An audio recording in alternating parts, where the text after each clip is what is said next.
Nós, morcegos, não somos maus. E vamos dizer por quê. Olá, queridos morcegadores, bem-vindos ao 91º episódio do Morcegando, um cast para um bate-papo. Eu sou a bióloga Érica Munhoz e hoje a gente vai falar sobre morcegos, esses animais incríveis, mas muito mal julgados pelas pessoas. O Morcegando tem o objetivo de desmistificar os morcegos e cada episódio abordará um tema diferente. Hoje a gente vai falar um pouco sobre a relação dos morcegos e a diabetes. Bora então para o nosso bate-papo de hoje. Holy anagrams, what's the answer? Eu tenho certeza que todo mundo aqui já ouviu falar em algum momento sobre a diabetes, que é uma das doenças que mais matam os seres humanos e que geram consequências muito graves para a saúde das pessoas. A diabetes é uma doença do metabolismo, que está relacionada a problemas com a insulina. E a insulina é a proteína que faz a glicose entrar para dentro da célula e dá energia para essa célula funcionar, para o nosso corpo funcionar. Glicose, gente, é o nosso combustível. Ou seja, na diabetes, se a insulina não está funcionando bem, logo não vai entrar glicose na célula. E o que acontece com um carro quando acaba o combustível ou quando esse combustível está adulterado? Ou o carro não vai funcionar ou o carro vai apresentar um monte de problemas que ao longo do tempo podem comprometer as peças do carro e fazer com que ele pare de funcionar, não é? Pois é, a mesma coisa rola com a diabetes. Seu corpo pode apresentar um monte de sintomas, desenvolver outras doenças, até que vai chegar uma hora que o seu corpo não vai aguentar e vai parar para sempre. Então, gente, diabetes é uma doença muito, mas muito séria. E ela pode ser desencadeada por diferentes problemas envolvendo essa proteína que coloca a glicose para dentro da célula, que é a insulina. E esses problemas podem ter diferentes origens. Então, pensando nos problemas, a pessoa pode desenvolver diabetes porque está faltando insulina, ou a insulina não é secretada como deveria, ou às vezes a insulina é secretada, mas ela não está agindo como ela deveria. Agora, pensando na origem do problema com essa insulina, essa origem pode ser genética ou pode ser relacionada à má alimentação, ou à obesidade, ou à idade, ou ao sedentarismo, ao tabagismo, ao consumo de álcool, entre outras causas. Então, de acordo com o problema e a origem desse problema, a diabetes recebe diferentes classificações. Então, você já deve ter escutado, tal pessoa tem diabetes tipo 1, tal pessoa tem diabetes tipo 2, essa daqui tem diabetes gestacional, e por aí vai. Essas classificações são devido a essas diferenças da origem e dos tipos de problemas envolvendo a insulina. Mas independente do problema com a insulina ou a origem desse problema envolvendo a insulina, uma coisa que eu posso te garantir é que a diabetes não tem nada, mas absolutamente nada a ver com vermes. E aí, antes da gente continuar pro episódio, eu preciso fazer 2 parênteses aqui sobre isso. O primeiro é que esse assunto sobre os morcegos e a diabetes já estava previsto na programação do Morcegando há muito tempo. Mas foi justamente quando eu fui gravar o episódio, coincidentemente no mesmo dia, saiu a notícia que as meninas do canal Nunca Vi um Cientista foram processadas por um charlatão na internet que estava vendendo remédios contra vermes, falando que aquilo ia curar a pessoa da diabetes. Eu acredito que a maioria de vocês já devem ter visto alguma notícia sobre isso nas redes sociais, porque o que aconteceu é tão absurdo, gente, mas é tão absurdo que tem que ser noticiado para todo mundo. Para quem não está sabendo do que eu estou falando, eu vou explicar. Existe um canal de divulgação científica que tem no YouTube e nas outras redes sociais que se chama Nunca Vi um Cientista. Esse canal é feito pela Ana Bonassi e a Laura Marise, que são 2 cientistas maravilhosas que têm uma experiência enorme na área da saúde humana e elas produzem conteúdos cientificamente muito sérios, mas de uma forma bastante simples e descontraída. E elas fazem muito bem o trabalho de combater várias fake news aí da área da saúde e eu recomendo demais para vocês irem lá conhecer os trabalhos delas. Pois bem, entre os conteúdos que elas produzem, elas fizeram um vídeo desmentindo que vermes causam diabetes, que é uma fake news que alguns charlatões aí da internet, que incluem pessoas que se intitulam nutricionistas, médicos e até dentistas, insistem em espalhar e ainda por cima tentam te vender supostos métodos para acabar com os vermes e te curar da diabetes. Gente, eu vou repetir, verme não causa diabetes. Essas pessoas estão te enganando, explorando a sua boa fé para ganhar dinheiro ou chamar a sua atenção com isso. E aí o que aconteceu? Um desses charlatões processou elas por ter sido desmentido, alegando que se sentiu entristecido com isso. E pasmem, gente, ele ganhou. Imagina a situação. Um ladrão entra na sua casa querendo roubar uma televisão, mas aí ele encontrou só um rádio, ele não encontrou a televisão que ele queria. Daí ele te processa porque você não tinha uma televisão para ele roubar. É nesse nível que beira o absurdo desse processo. Você combater uma desinformação e ser processado por isso. É uma inversão de valores, gente, absurda. Essas meninas deveriam receber um prêmio por estar fazendo um combate à desinformação, principalmente na área da saúde, que é uma coisa que envolve a vida das pessoas, a segurança da saúde das pessoas. E aí, para quem ainda não está sabendo dessa história com mais detalhes, eu recomendo que vocês visitem o perfil do canal Nunca Vi um Cientista para vocês entenderem com mais detalhes o caso e entender também como que isso abre várias possibilidades de problema para as pessoas que trabalham no combate às desinformações na internet. Então eu deixo aqui registrado o meu repúdio absoluto a essa decisão judicial, que eu torço para que seja revertida logo. As meninas do canal Nunca Vi um Cientista já declararam que estão contestando essa decisão. E eu quero chamar a atenção de você também aqui para que você fique alerta a esse tipo de coisa, porque você também pode ajudar a combater desinformações na internet. Como, por exemplo, quando você se depara com uma informação falsa, você pode denunciar o canal e o conteúdo para as plataformas. E, se for o caso, você também pode registrar uma denúncia junto ao conselho profissional daquele charlatão ou até mesmo do Ministério Público para que essas instituições investiguem e tomem as devidas ações. Gente, espalhar desinformação é crime. Se aproveitar da boa fé das pessoas para vender tratamentos, remédios ou protocolos milagrosos ou ineficazes também é crime, gente. Bom, e aí o segundo parênteses, e ainda dentro desse assunto de parasitologia, é que você não deve sair tomando remédio para verme de qualquer jeito. Você precisa saber se você tem algum verme, qual é esse verme, qual é a quantidade do verme que você tem, e aí, de acordo com essas informações, o médico vai escolher qual é o remédio mais indicado para o seu caso, de acordo com a sua idade, seu peso, sua saúde, entre várias outras coisas. Medicamento, gente, é medicamento. Se você toma um remédio sem indicação em uma dose inadequada ou em excesso, você pode se ferrar muito, mas muito, gente, além de promover resistência dos vermes aos remédios já disponíveis no mercado. Lembra da época do auge da pandemia que um bando de gente ficava tomando ivermectina, que é um remédio para verme sem indicação? Pois é, adivinhem só. Um bando de gente se intoxicou, teve problemas de saúde por causa disso e casos de resistência de alguns parasitos aumentaram e muito. Não pode tomar remédio para verme de qualquer jeito. Tem que ter critérios para tomar e para isso você precisa ir ao médico e preferencialmente fazer exames laboratoriais, como exames de fezes ou de sangue, dependendo do tipo de verme ou protozoário que o médico estiver investigando. Então, por favor, pelo bem da sua saúde individual e também da saúde coletiva, não tome remédios para vermes ou outros parasitos por conta própria. E se você é uma pessoa que tem diabetes, nunca, jamais abandone o tratamento correto, efetivo, comprovado para a doença. Isso coloca a sua vida em risco.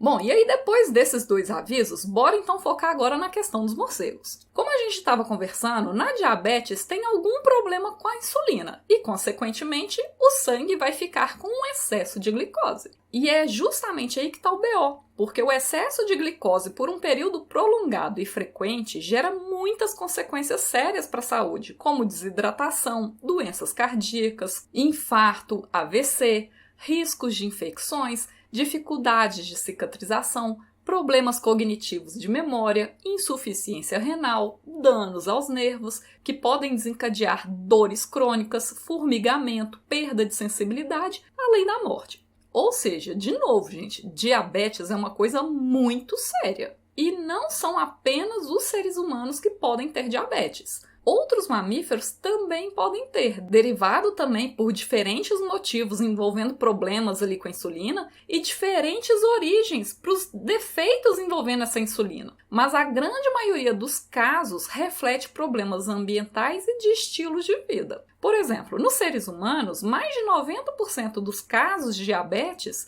estão relacionados aos hábitos de vida das pessoas, como o sedentarismo e a má alimentação. Nos últimos anos, o número de casos de diabetes em cães também tem subido muito e está na mesma direção humana. Por quê? Porque muitos tutores não cuidam bem da alimentação dos seus animais também. Então a galera dá com frequência muita comida hipercalórica para os animais, além de oferecer pouca atividade física para eles. Ou seja, problemas novamente envolvendo sedentarismo e má alimentação. A diabetes também pode ser vista em animais silvestres em cativeiro, que podem desenvolver a doença se essa dieta não for balanceada o suficiente, além da restrição, do movimento desses animais dentro do cativeiro.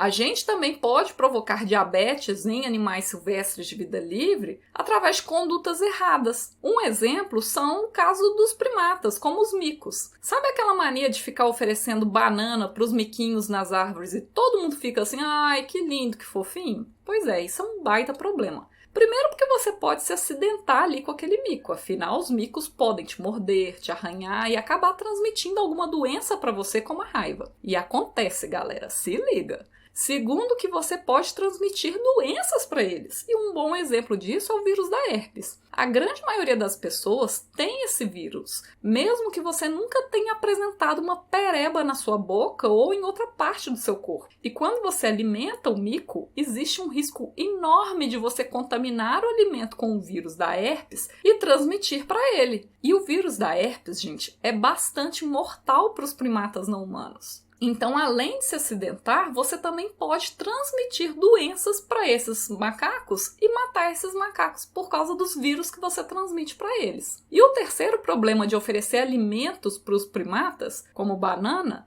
é que esses alimentos costumam ser extremamente calóricos para os bichos. Comer banana com frequência não faz parte da dieta natural de nenhum macaco. E quando as pessoas ficam oferecendo alimentos como esses para os animais, eles deixam de comer e espalhar sementes nativas pelo ambiente, deixam de ter uma dieta balanceada e passam a ingerir muitos açúcares, carboidratos e gorduras nessas alimentações. Eles podem ficar obesos, eles podem desenvolver cáries e outros problemas dentários, e isso tudo contribui para os primatas, como os micos, a desenvolverem diabetes. Ou seja, alimentar micos não é uma coisa boa e você pode se prejudicar e ajudar a prejudicar muito esses bichos. E aí, gente, pensando do ponto de vista evolutivo, existem explicações do porquê a diabetes pode acontecer com frequência em pessoas ou em animais que recebem alimentações inadequadas de seres humanos, como eu citei o caso de cães e micos. A principal razão é que nem os seres humanos, nem os cães e nem os micos evoluíram adaptados a uma dieta hipercalórica. Pensa na evolução dos seres humanos.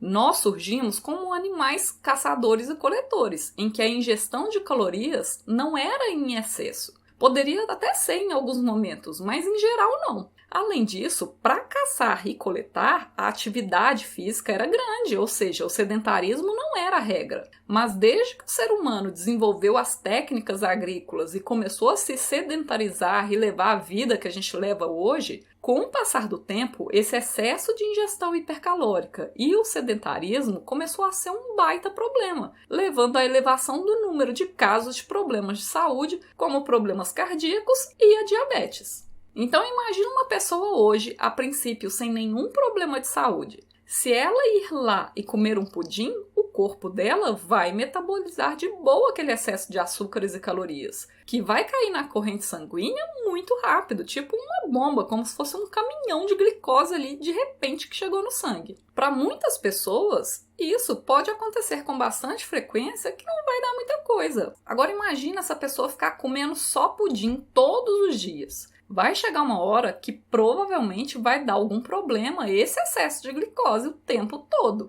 Provavelmente vai chegar uma hora que o pâncreas dessa pessoa vai cansar de ficar apagando incêndio e daí começa a dar problemas com a secreção de insulina, por exemplo. Por quê? Porque evolutivamente, biologicamente, o corpo do ser humano, do cachorro ou do mico não está adaptado a dietas hipercalóricas. Mas o corpo de alguns animais, como o dos morcegos, está adaptado. Não é que os morcegos não possam desenvolver diabetes, eles podem também, mas é bem mais difícil, exatamente por causa das adaptações evolutivas do metabolismo desses animais. Vamos citar, por exemplo, os morcegos que se alimentam de frutas ou de néctar. Dependendo da fruta que o animal come ou da quantidade de néctar, pode ser uma ingestão de açúcares enorme em cada alimentação. E como esses animais se alimentam todos os dias, é como se todos os dias vários caminhões despejassem uma carga enorme de glicose na corrente sanguínea do morcego de uma vez só. E isso, a médio e longo prazo, poderia gerar vários problemas para a saúde dos morcegos, caso eles não tivessem adaptações para lidar com isso.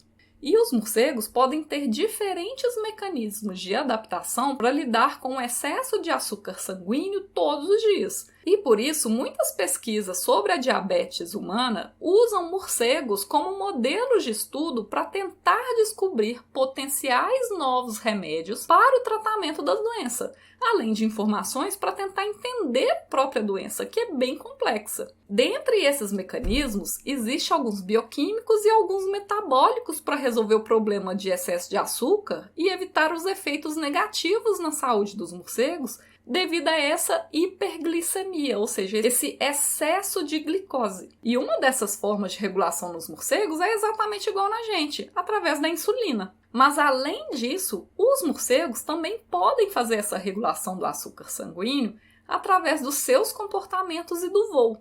Quando os morcegos estão voando, eles gastam muita, gente, mas muita energia para isso. Então, boa parte do açúcar ingerido é queimado já no próprio voo, o que por si só já pode reduzir bastante a possibilidade de danos na saúde dos animais, já que boa parte do excesso de glicose no sangue já vai ser usado para gerar energia para o animal voar exatamente ali naquele momento. Então, aliado aos diferentes mecanismos bioquímicos e metabólicos, o voo também é bastante importante para isso. Mas eu não vou entrar muito nesse assunto, porque é um tema muito complexo. O que eu acho mais importante é que vocês saibam que existem diferentes mecanismos para a regulação da glicemia nos morcegos. Mas hoje eu quero trazer um exemplo sobre a regulação de glicemia que os morcegos podem fazer através de mudanças dos seus comportamentos. Para quem já precisou fazer algum tipo de dieta com um nutricionista, como por exemplo para evitar a diabetes ou tentar controlar a diabetes, certamente foi discutido a necessidade de mudanças do seu comportamento alimentar e de atividades físicas. Porque lembra, né, gente? A maior parte dos casos de diabetes em humanos e também em outros animais é a má alimentação e o sedentarismo. Mas ele também pode dar recomendações comportamentais envolvendo essas duas questões. Por exemplo, o profissional tenta entender o seu contexto, sua rotina e traçar estratégias mais efetivas para o seu caso e para o seu objetivo. Então, em vez de comer uma comida X, você pode substituir por uma comida Y. Ou, em vez de comer X colheres de um determinado alimento, você passa a comer meia colher ou 3 colheres daquele alimento. Depende. As compensações alimentares são feitas de acordo com o seu contexto, o objetivo e também as suas mudanças de comportamento alimentar. No caso dos morcegos, eles podem fazer essas compensações alimentares também. Pensa, por exemplo, em um morcego que se alimenta de néctar. Tem algumas espécies que podem eventualmente comer insetos como forma de complementação alimentar. Tipo, ele se alimenta basicamente de néctar, mas às vezes ele está ali com uma deficiência de uma vitamina, de uma proteína, aí ele vai lá e come um inseto de vez em quando para repor exatamente essa deficiência. E na mesma linha, algumas espécies de morcegos também podem fazer isso para regular a ingestão excessiva de calorias ou até mesmo a falta delas.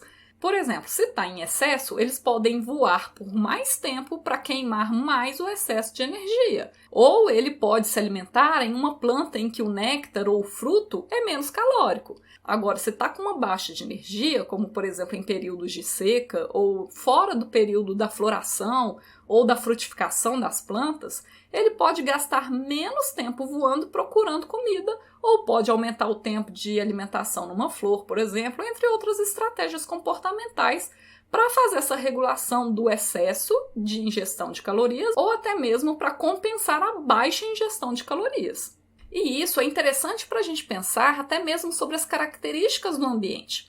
Pensando na conservação dos morcegos, os ambientes precisam ter diversidade de plantas justamente para que esses animais tenham várias opções de fontes alimentares para que eles possam conseguir fazer essas regulações de ingestão de açúcar. Se você tem uma área que tem um ou poucos tipos vegetais, os morcegos não vão ter como fazer essa regulação comportamental da ingestão de calorias. Por exemplo, imagine que uma grande área foi desmatada e resolveram plantar um monte de pés de manga. Algumas espécies de morcegos podem se alimentar de manga, mas manga é uma das frutas mais calóricas que a gente tem. Se não existe outra fruta na região que é menos calórica para os morcegos comerem, eles podem não conseguir regular tão bem a ingestão de açúcar, afinal só tem manga ali naquela área. Então, como que eles fariam esse ajuste comportamental sobre a ingestão de calorias? Não tem como. Ou eles comem manga, ou eles comem manga. Não tem outra opção.